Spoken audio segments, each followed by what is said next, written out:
Junior CGP Angkatan 10 dari kelompok 253 Kabupaten Jember. Saya dari SMP Negeri 3 Jember.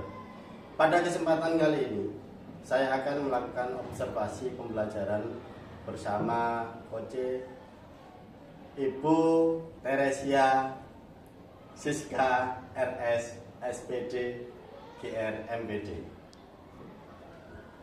Selamat pagi Bu Teresia. Selamat pagi Pak. Assalamualaikum warahmatullahi wabarakatuh. Waalaikumsalam warahmatullahi wabarakatuh. Bagaimana kabarnya hari ini? Puji Tuhan sehat Pak. Alhamdulillah. Ibu Teresia nanti dalam observasi pembelajaran, nah, ada beberapa hal yang perlu saya sampaikan sebelum nanti kita melakukan observasi pembelajaran. Yang pertama, nanti akan kita lalui dari pra dulu, kemudian setelah itu pelaksanaan observasi pembelajaran, kemudian setelah itu baru pasca observasi pembelajaran. Nah, pada kesempatan observasi nanti, Ibu Teresia akan menyampaikan materi apa? Kalau materinya kebetulan kami sedang masuk kepada bab baru ya Pak ya. Bab baru. Iya, jadi nanti pertemuan ini adalah pertemuan pertama. Kita Ya. akan membahas tentang nilai representatif. Nilai representatif. Ya, yang diantaranya nanti ada median, sama modus. Oh gitu. Iya. Kalau boleh disampaikan nanti tujuan pembelajarannya apa? Kalau tujuan pembelajarannya sih peserta didik dapat mengambil sampel dari data-data tersebut untuk mereka itu dapat mencari nilai dari median, dan modusnya. Oke, jadi mencari nilai representatif. Nah, dari median sama Modus. Iya, Pak. Baik, kalau boleh dikatakan nanti tujuan pembelajarannya apa yang akan disampaikan kepada siswa? Kalau tujuan pembelajarannya sama ya Pak ya. Nanti saya akan menyampaikan bagaimana cara siswa melihat sampel data, kemudian mereka akan melakukan kegiatan mencari rumus median, dan modusnya Pak. Jadi nanti pembelajarannya berbasis masalah. Oke, saya juga hal baru dalam pembelajaran ini karena saya juga bukan pengajar matematika, jadi nanti saya bisa melihat secara langsung bagaimana cara anak-anak mencari median, kemudian modus. Nah, kemudian mungkin dari tujuan pembelajaran tadi ada yang perlu dikembangkan nanti, area yang mau dikembangkan area nanti apa? Apa dari KSE-nya, kemudian pembelajarannya, mungkin kita buat semenarik mungkin kepada anak-anak. Yang mau dikembangkan itu kira-kira apa? Iya benar. Nanti pembelajaran yang sudah saya siapkan ya Pak ya buat pertemuan besok itu adalah pembelajaran berdiferensiasi berdasarkan gaya belajar. Di mana nanti yang akan dikembangkan adalah bagaimana mereka mengambil keputusan dari soal yang sudah diberikan. Nanti mereka akan mengambil keputusan, dan keputusan itu harus dapat dipertanggungjawabkan. Dipertanggungjawabkannya bagaimana? Dengan mereka melakukan presentasi Pak. Oke, berarti itu dari pengembangan kompetensi sosial emosionalnya ya. Jadi dari KSI-nya nanti anak-anak dituntut untuk bisa bertanggung jawab. Kemudian dari segi pembelajarannya nanti yang disampaikan mungkin menggunakan diferensiasi apa, kemudian anak-anak supaya bisa terpenuhi kebutuhan pembelajarannya. Mungkin dari apa? Kalau nanti rencananya pakai diferensiasi konten dan proses. Konten dan proses. Iya, berdasarkan gaya belajar Pak. Jadi nanti ketika peserta didik itu dikelompokkan sesuai dengan gaya belajarnya, seperti misalnya pada visual, dia akan diberikan LKPD yang berisi tentang komik. Komik tersebut mengandung permasalahan seperti itu. Sama juga dengan audio sama kinestetik. Jika kinestetik mereka harus mencari datanya sendiri dengan langsung bekerja, sedangkan audio mereka akan mendengarkan YouTube. Berarti nanti bisa dari gaya belajar masing-masing siswa.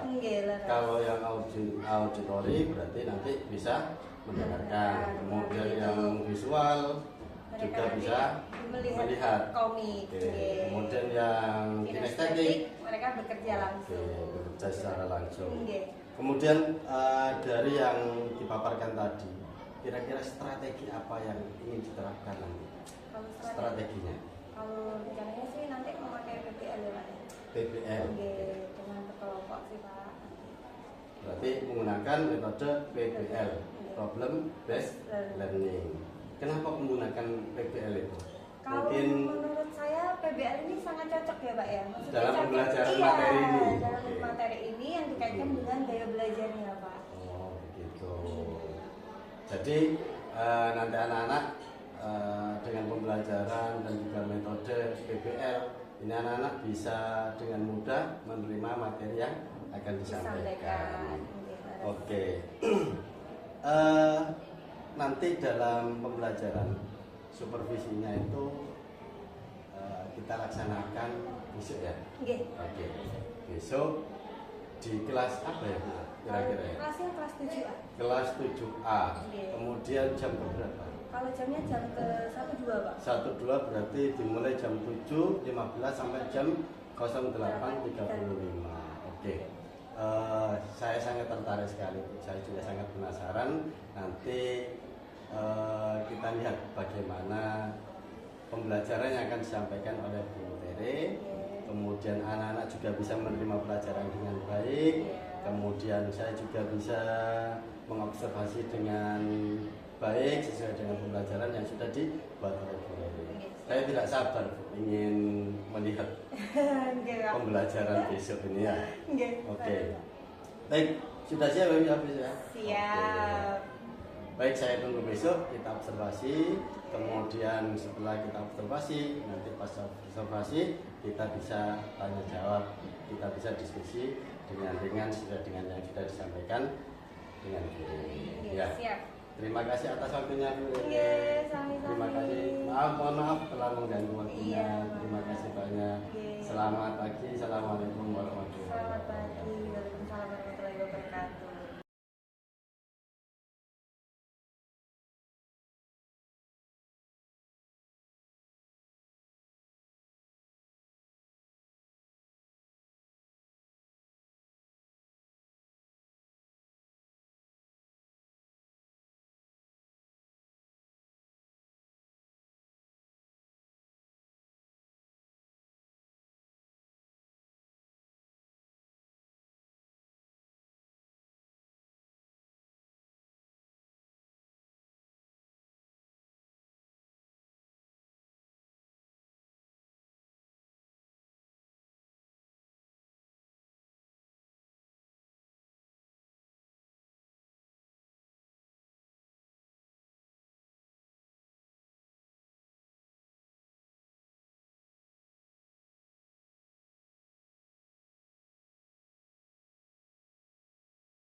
Assalamualaikum warahmatullahi wabarakatuh.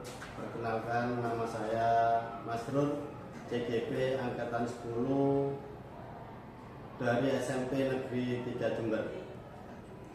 Di samping saya ada Ibu Teresia Siska. Kemudian di sebelah saya juga setia menemani Bapak Yasin selaku PP CGP Angkatan 10. Assalamualaikum warahmatullahi wabarakatuh. Bu Tere, bagaimana kabarnya? Sehat. Alhamdulillah. Pak Yasin, bagaimana kabarnya hari ini? Alhamdulillah luar biasa. Alhamdulillah luar biasa, dengan berbagai kepadatan yang sangat luar biasa. Ya. Hari ini kita bertemu kembali dalam rangka untuk mengevaluasi observasi pembelajaran. kemarin kita sudah melakukan evaluasi pembelajaran dari pra, kemudian waktu pembelajaran, kemudian hari ini adalah pasca observasi pembelajaran. Baik, Bu Tere, saya mau menyampaikan tujuan untuk pertemuan hari ini adalah kita berdiskusi. Kita berdiskusi setelah kemarin kita melakukan pra-observasi, kemudian kita juga sudah melakukan observasi di kelas dalam bentuk pembelajaran. Sekarang kita melakukan pasca observasi setelah kita melakukan sebuah pembelajaran. Baik, tujuan kita hari ini adalah untuk berdiskusi pada pelaksanaan pembelajaran yang sudah kita laksanakan kemarin, dengan membahas di mana kita bisa mengevaluasi, kemudian kita juga nanti akan merefleksi apa yang sudah Bu Tere lakukan di kelas, kemudian pembelajaran apa yang sudah diberikan kepada anak-anak, nanti kita evaluasi secara bersama. Baik, untuk mengawali pembicaraan kali ini, kemarin Bu Tere juga sudah saya lihat dalam pembelajaran banyak sekali hal yang baru menurut saya ya. Banyak yang baru menurut saya, kemudian pembelajarannya juga sangat interaktif, anak-anak juga semakin tertarik dengan pembelajaran yang dilakukan oleh Bu Rere kemarin. Nah, bagaimana perasaan Bu Rere kemarin pada saat melakukan pembelajaran di kelas? Kalau perasaan saya jelas bahagia ya Pak ya. Oh, melihat bagaimana keaktifan mereka belajar menggunakan media, menggunakan sesuatu yang baru. Rasanya ikut bahagia. Mereka aktif juga kan dalam pembelajaran itu. Jadi kalau saya melihat kemarin anak-anak memang benar-benar aktif ya. Iya. Dalam sesuatu yang baru memang ya Pak ya. Kalau bisa dikatakan mungkin Bu Rere bisa menceritakan strategi apa yang kemarin dilakukan dalam pembelajaran tersebut sehingga anak-anak itu sangat tertarik, antusias, kemudian anak-anak juga aktif dalam pembelajaran Bu Rere kemarin. Iya, kebetulan kemarin itu kan kita belajar sesuai dengan gaya belajarnya mereka. Jadi mereka belajar sesuai dengan gaya belajar yang sudah mereka isi terlebih dahulu. Nah, sebelumnya kan saya sudah memberikan lembar observasi. Nah, mereka mengisi, saya sudah kelola, saya sudah menentukan gaya belajar mana-mana sesuai dengan mereka. Kemudian saya melakukan pembelajaran yang interaktif. Di mana itu interaktifnya? Pada pembuatan kelompok sesuai dengan gaya belajar, medianya juga sesuai dengan gaya belajar, dan strateginya saya menggunakan PBL, problem based learning. Oke.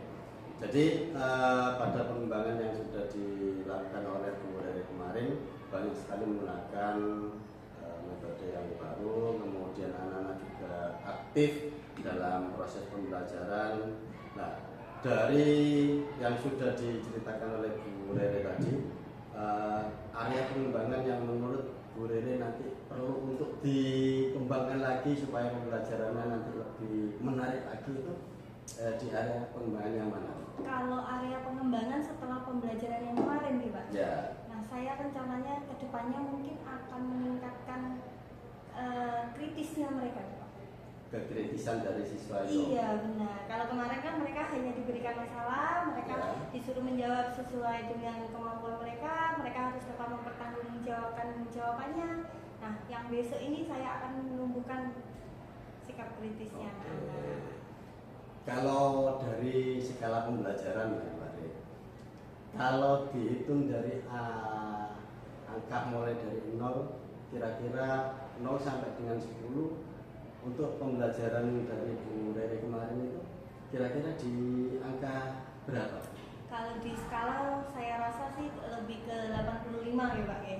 Skala 85. Iya, Jadi kalau dari skala 0 sampai dengan 10 berarti 8,5. apa bisa ditingkatkan lagi Bisa. untuk pembelajaran berikutnya Pasti sampai dengan bisa. 10? Iya, bisa. Oke, bagaimana caranya sedikit saja menurut Bu Rere itu supaya bisa meningkat nanti dari 8,5 saya nanti bisa targetnya 10. Iya, kemarin kan setelah kita melakukan pembelajaran bersama ya Pak ya, Bapak sudah mengobservasi, saya melakukan pembelajaran di mana memang ada beberapa peserta didik yang masih saya rasa masih kurang aktif, kurang terlibat. Iya. Bagaimana dia itu kurang dalam menyelesaikan masalah, berdiskusinya masih kurang. Nah, itu nanti yang akan saya evaluasi kembali saat buat pembelajaran ke depannya. Oke, dari yang dijelaskan Bu Rere tadi, kira-kira kendalanya itu apa dalam proses pembelajaran kemarin? Iya, kalau kendala memang ada berbagai ya Pak ya. Ya. Ada dari luar, ada dari dalam. Ada faktor internal dan faktor eksternal.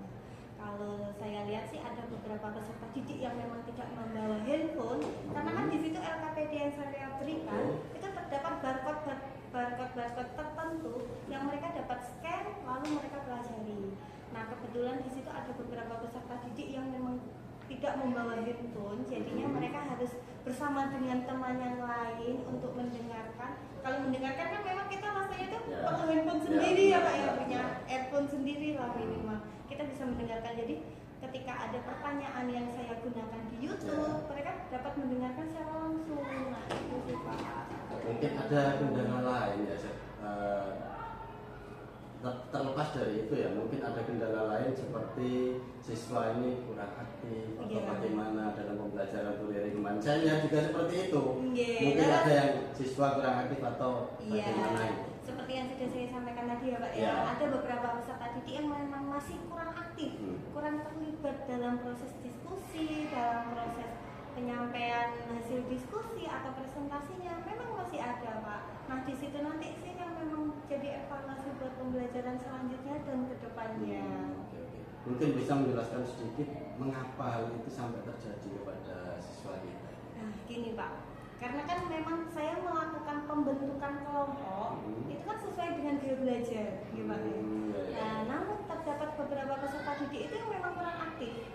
Nah setelah saya selidiki ternyata berasal dari pembentukan kelompok. Jadi dia itu rasanya kurang sering dengan temannya ini karena terpisah oleh sahabatnya yang ini. Seperti itu sih Pak. Lebih kebanyakan seperti itu. Berarti berhubungan dengan perasaan iya. dan tidak seraknya peserta didik itu kan sangat mempengaruhi nggak Pak dalam proses diskusi.